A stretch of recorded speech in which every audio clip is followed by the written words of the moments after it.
Ok, well. Aujourd'hui, j'aimerais te faire une vidéo après du coup les différents réels que j'ai postés sur l'indice glycémique. J'aimerais t'en faire une vidéo YouTube pour que tu comprennes bien en profondeur. Tout d'abord, tu manges du coup peut-être des glucides tous les jours, enfin même très sûrement. Mais est-ce que tu sais vraiment lesquels choisir? Parce que deux aliments qui contiennent exactement la même quantité de glucides peuvent avoir des effets complètement différents sur ton énergie, ta faim et même tes performances en course à pied. Donc aujourd'hui, je vais t'expliquer qu'est-ce que c'est que l'indice glycémique, pourquoi il est souvent mal compris et surtout comment l'utiliser intelligemment. Tout d'abord, avant de parler d'indice glycémique, il faut comprendre ce que c'est que les glucides. Si tu me suis, tu le sais déjà sûrement parce que j'en parle souvent.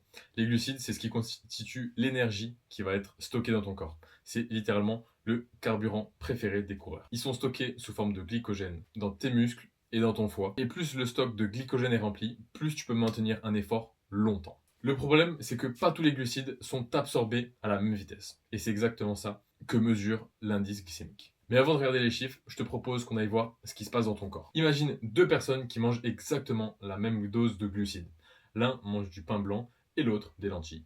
Les deux ont mangé exactement la même dose. Pourtant, leur glycémie ne va pas évoluer de la même façon. Le pain blanc est digéré rapidement. Le glucose arrive vite dans le sang, le pancréas sécrète beaucoup d'insuline et la glycémie redescend assez rapidement. Les lentilles, c'est riche en fibres, donc la digestion se fait lentement. Ce qui fait que du coup, le glucose arrive plus progressivement et donc l'énergie est plus stable. C'est exactement ça l'indice glycémique. Il ne mesure pas la quantité de glucides, mais plutôt la vitesse d'absorption. Les aliments qui suivent vont avoir un haut indice glycémique. Le pain blanc, le riz blanc, les galettes de riz, la purée, les pommes de terre, les boissons sucrées, les bonbons et les cornflakes. En d'autres mots, ces aliments sont capables de donner rapidement de l'énergie. A contrario, les aliments à indice glycémique bas vont être des lentilles, des pois chiches, des haricots, mais aussi le flocon d'avoine, le riz complet, le quinoa, euh, les pâtes complètes, et les fruits entiers. Ils vont du coup venir diffuser leurs énergies plus progressivement. Mais attention, un indice glycémique élevé n'est pas forcément mauvais. Il suffit juste de bien les utiliser. C'est probablement la partie la plus importante. Beaucoup de personnes pensent qu'il faut toujours manger des aliments à indice glycémique bas. C'est faux.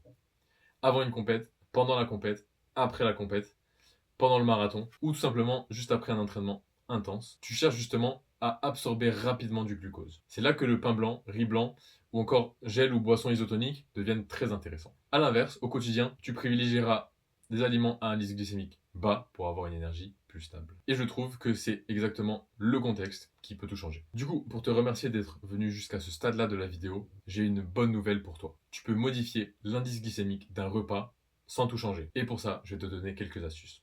Cuis tes pâtes al dente. Mange plutôt des aliments complets. Mange plutôt des fruits entiers que en jus. Conserve la peau quand c'est possible. Ajoute des légumes, ajoute des légumineuses, ajoute vinaigre, jus de citron ou huile d'olive. Le fait d'associer aussi les glucides avec les protéines, ça les fait baisser en indice glycémique. Toutes ces astuces ralentissent la digestion. Résultat, moins de pics de glycémie, une énergie plus stable dans le temps et une meilleure satiété. Les aliments complets ne sont pas seulement intéressants parce qu'ils ont un indice glycémique faible. Ils sont aussi beaucoup plus riches en micronutriments, comme par exemple les vitamines B qui participent au métabolisme énergétique et donc qui permettent de transformer les glucides en énergie. Dans les céréales complètes, tu retrouveras du magnésium et du cuivre. Les légumineuses par exemple sont riches en potassium, phosphore et calcium. Tous ces minéraux jouent un rôle essentiel dans la contraction musculaire, la santé osseuse, le système nerveux et la production d'énergie. Autrement dit, un glucide complet nourrit ton corps au-delà de l'indice glycémique. Dans tout ça, le vrai objectif, c'est pas de choisir des aliments bons ou mauvais. Le vrai objectif, c'est de choisir le bon glucide au bon moment. Au quotidien, privilégie plutôt des aliments peu transformés, riches en fibres, en minéraux. Par contre, autour de tes entraînements et des compétitions,